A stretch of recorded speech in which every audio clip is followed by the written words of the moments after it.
Welcome back to Football Daily, ladies and gentlemen, where the biggest match of the season, in the Premier League anyway, has just taken place. And Manchester City have crushed Arsenal 3-1.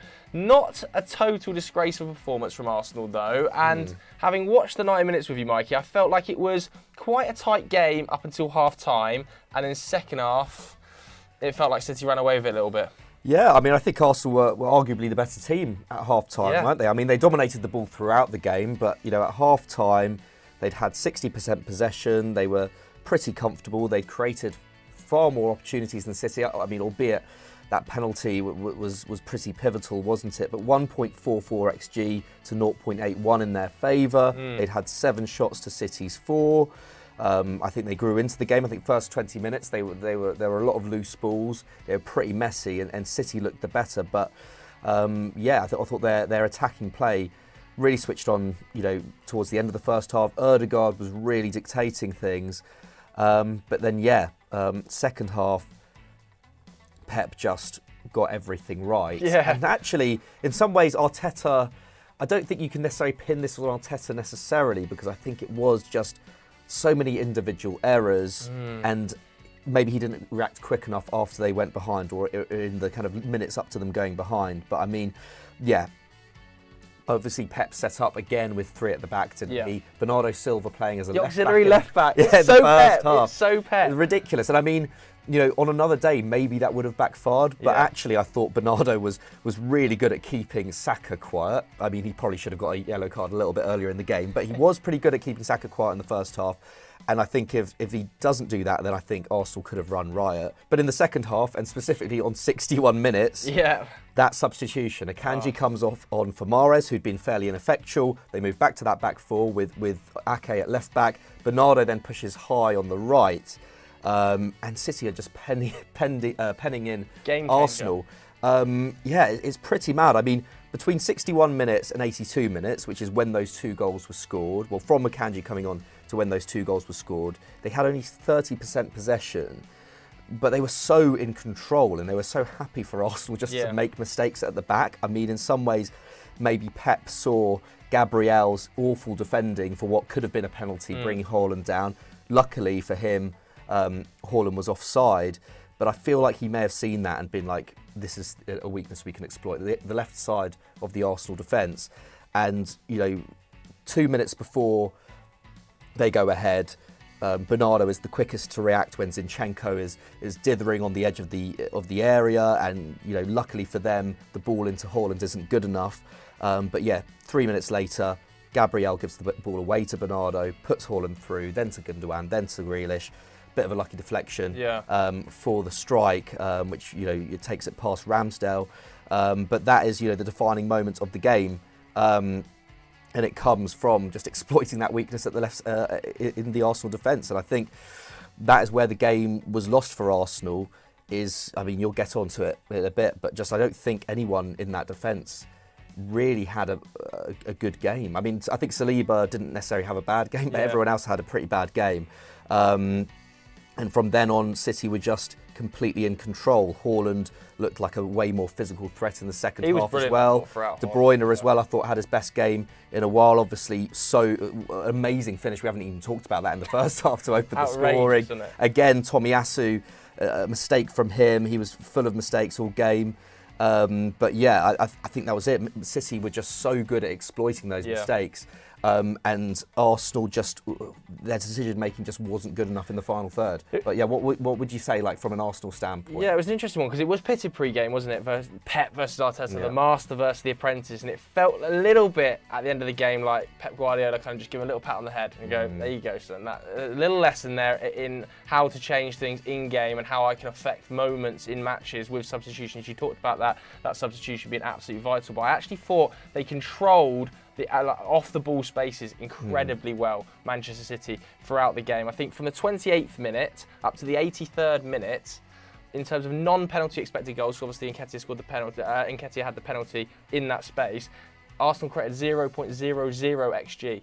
There was nothing going on in the final third. Despite having lots of the ball, Pep was perfectly happy to let Arsenal do that, kept a really jam-packed midfield and said, look, we'll let you have the ball wide, try and play for us. And Arsenal just couldn't do that. Then the substitutions had a huge effect going forward. You've mentioned KDB and Haaland. I thought Jack Grealish was yet again really, really effective in this game, as he has been pretty much every single game post the World Cup. I think before the World Cup, 1 goal, no assists in 8 appearances. After the World Cup, he's got 2 goals, 3 assists in 9 matches. He's been really, really impressive since he's come back from the World Cup. And it felt like Arsenal didn't have that cutting edge just to drive them home. I know you've talked a lot about the mistakes in the back line. I thought Zinchenko was actually pretty sloppy on the ball today, uncharacteristically. Gabriel, yet again, looked a little bit nervous. I think not his best display in an Arsenal shirt. Arsenal fans have been telling me most of the week that he's been better than Saliba this season. I thought he had one of his worst games of the season tonight. Not great timing for it. Tomiyasu obviously had an absolute whiff for the goal as well. Overall, it just didn't quite click. And I wonder, is that because Thomas Partey wasn't in front of them, shielding, covering the space, able to pick the ball up? That felt like a massive miss pre-game. And although Jorginho is really tidy and he keeps the ball ticking over, when that back four, who have been great this season, don't have arguably the best defensive midfielder in the league sat in front of them, do they look a little bit more exposed? Because, you know, it's much, much harder when you don't have his covering legs. And at the moment, they are struggling a little bit. I mean, across the first 19 games of the season, they dropped 7 points. In the last 3 games, they've dropped 8. They are having a wobble here. And it's absolutely fine to have a wobble if you're Arsenal, because you're the youngest squad in the Premier League. And nobody's expecting them to be totally consistent with an average age of 23. But they need to get this wobble under control quickly, not let it become a bit of the wheels completely come off, because they go to Villa away on the weekend. Not an easy place to go under Unai Emery by any stretch of the imagination. They're going to need players like Bukayo Saka to step up, because yet again, you know, goal scorer, having big impacts in games, but they can't let a wobble turn into a disaster here. Yeah, no, absolutely not. Absolutely not. Because, I mean, City go away to Nottingham Forest next. And I think the thing is the momentum's with City now. I can see City not dropping a point for a month now. Whereas Arsenal, this is the first time they've been in this position. They were riding high for so long. It always felt like there was going to be a point of reckoning at some point. But to be honest, I didn't expect them to drop points in 3 consecutive games, if I'm honest. Especially Everton-Brentford in there. Those are winnable games for Arsenal. For sure, and especially the Everton game, a game they deserved to lose. I think this game in the end, they deserved to lose, but you know, on another night, if they make better decisions, I think, you know, they could have won it. So yeah, it's not time to panic for Arsenal fans, no doubt. But Joe, do you think at this point, has this swung the title in City's favour, do you think, or do you still back Arsenal to do it? Do you know what? I've stitched Arsenal up massively. I'm not going to lie, I've really stitched Arsenal up, because I think on Sunday Vibes 2 weeks ago, in fact the day before the Everton game, I think I recorded that I said I don't see Arsenal dropping 8 points across the second half of the season. They've dropped 7 points in the subsequent 3 games. Wow. I think I've fully jinxed them.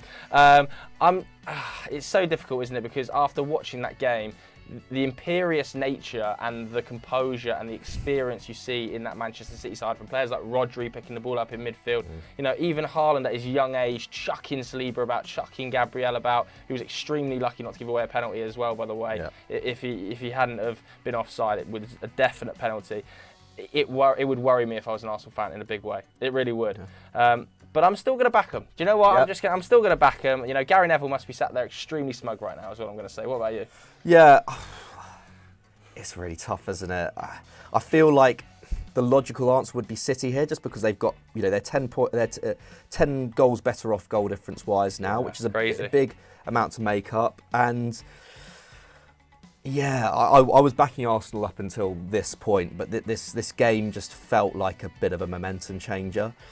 Having said that, you know, there are still good points with Arsenal. You know, that Nketiah chance, just, you know, 65 minutes. The header minutes. as well on 28. Yeah, header as well. Like, I think if Arsenal go 2-1 up on 65 minutes, suddenly that swings the momentum in this game. Saka, once again, stepped up for the penalties, scored penalties against Chelsea, Man United, Liverpool and City now. I think this Arsenal team still still played pretty well at points So in you're this going game. City though? But I'm going City, yeah, I think. Oh, If I was a betting man, I would. So Mikey's going City, I'm going for Arsenal. But what are you guys at home going for? Let us know who you think is going to win the Premier League title in the comments below. What you thought of this match, what Arteta got wrong, what Pep got right. Let us know all your thoughts on everything related to the game. Thanks very much for watching, everybody. We'll see you next time. Bye-bye.